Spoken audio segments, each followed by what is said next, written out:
reviens un peu sur donc l'usage donc du V donc en anglais. Alors il faut simplement savoir que sa prononciation diffère d'une consonne à une voyelle. Par exemple, quand il s'agit d'une voyelle, on va utiliser simplement, on va dire la prononciation donc de V sera V. Pour dire qu'on, par exemple, on dit V et Paul.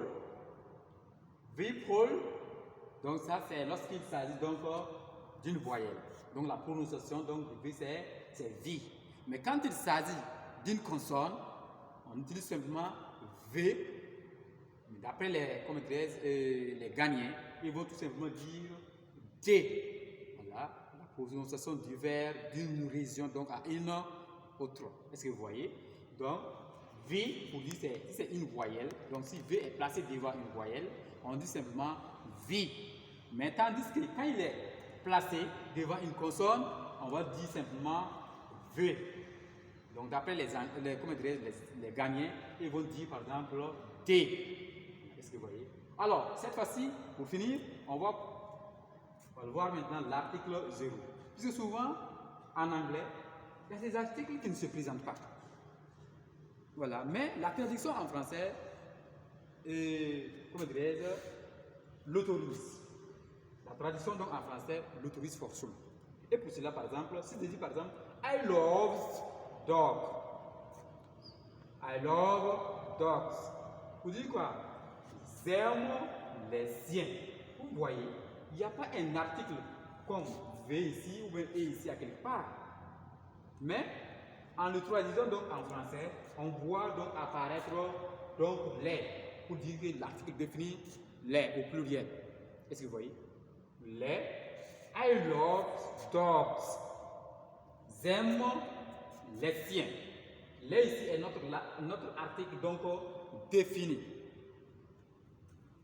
I like tea. I like tea. I like tea. J'aime le thé. J'aime le thé. J'aime le thé. Est-ce que vous voyez? Donc, vous voyez qu'ici, par exemple, il n'y a pas un article qui apparaît ici. I like tea.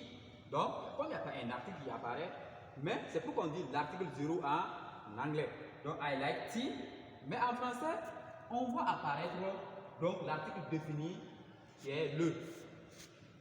Voilà. Le. Donc, j'aime le thé. I work on Mondays. I work on Mondays. Vous voyez ici également, dit que je travaille les lundis. Je dis que chaque lundi, je travaille. I work, en anglais, donc I work on Mondays. Donc, je travaille les lundis. Je travaille les lundis pour dire que chaque lundi que je travaille. England is the beautiful country. England is a beautiful country. Oui, pour dire que l'Angleterre est un pays magnifique. Vous voyez ici, par exemple, on ne peut pas dire the England. On va dire tout simplement England is a beautiful country.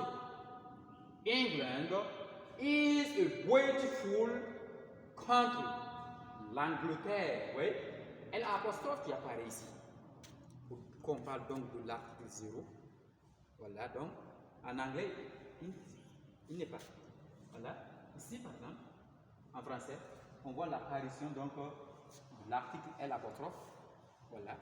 Donc, England, pour dire l'Angleterre est un pays magnifique. King David. King David.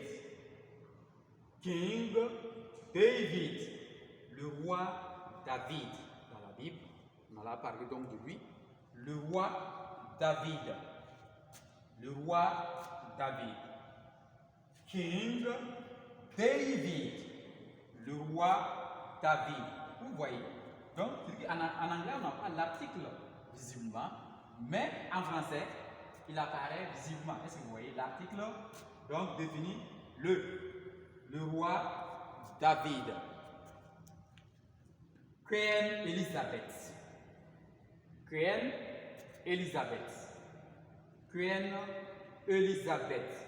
Donc, la reine Elizabeth. La reine Elizabeth. Donc, vous voyez, ici également, donc notre l'article, comment dirais-je, non, défini du moins, là, qui n'apparaît pas en anglais, voilà, apparaît donc en français. La reine Elizabeth. Alors, pour finir, je dis simplement God bless you. God bless you. Ou simplement dire que Dieu vous bénisse. Je sais, merci beaucoup.